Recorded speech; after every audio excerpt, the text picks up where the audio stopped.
తెలంగాణ రాజకీయాల్లో మళ్ళీ ఒక కొత్త చర్చ మొదలైంది. బీజేపీ మరియు బీఆర్ఎస్ మధ్య నిజంగా ఏదైనా రహస్య పొత్తుందా అనే ప్రశ్న రాజకీయ వర్గాల్లో హాట్ టాపిక్గా మారింది.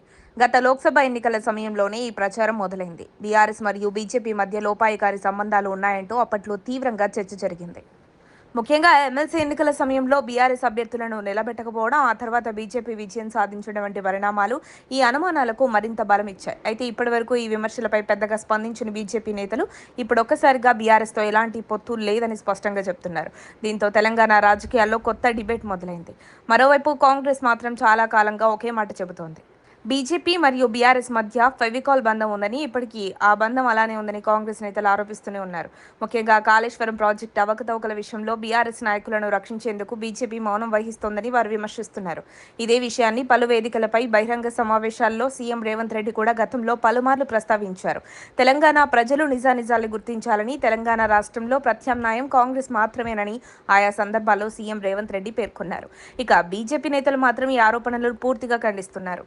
చేవెళ్ల ఎంపీ కొండ విశ్వేశ్వరరెడ్డి మాట్లాడుతూ ప్రస్తుతం బీఆర్ఎస్ పార్టీలో తీవ్రమైన అంతర్గత సమస్యలున్నాయని వ్యాఖ్యానించారు. కుటుంబ రాజకీయాలు, అవినీతి ఆరోపణల కారణంగా ఆ పార్టీ నేతల్లో అసంతృప్తి పెరుగుతోందన్నారు.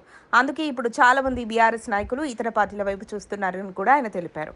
ఇక బీజేపీ రాష్ట్ర అధ్యక్షుడు రామచంద్రరావు కూడా ఈ అంశంపై క్లారిటీ ఇచ్చారు. రాబోయే ఎన్నికల్లో బీఆర్ఎస్తో ఎలాంటి పొత్తు ఉండదని ఆయన స్పష్టం చేశారు.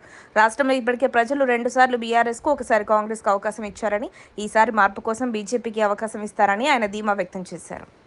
అయితే రాజకీయ విశ్లేషకులు మాత్రం మరో కోణాన్ని కూడా ప్రస్తావిస్తున్నారు. తెలంగాణలో బీజేపీ సొంతంగా అధికారంలోకి రావడం కష్టమైతే భవిష్యత్తులో పొత్తుల రాజకీయాలు జరగొచ్చని కొందరు అభిప్రాయపడుతున్నారు. కానీ ప్రస్తుతానికి మాత్రం బీజేపీ నేతలు ఒకే మాట చెప్తున్నారు: బీఆర్ఎస్తో ఎలాంటి రహస్య ఒప్పందం లేదని. ఈ ప్రకటనలతో తెలంగాణ రాజకీయాల్లో మళ్లీ ఆసక్తికర చర్చ మొదలైంది.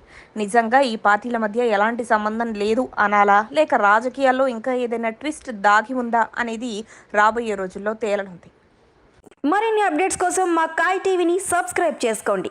మా వీడియో కనుక మీకు నచ్చినట్లయితే లైక్ చేయండి, షేర్ చేయండి. మీ విలువైన అభిప్రాయాలను కామెంట్ బాక్స్లో తెలియజేయండి.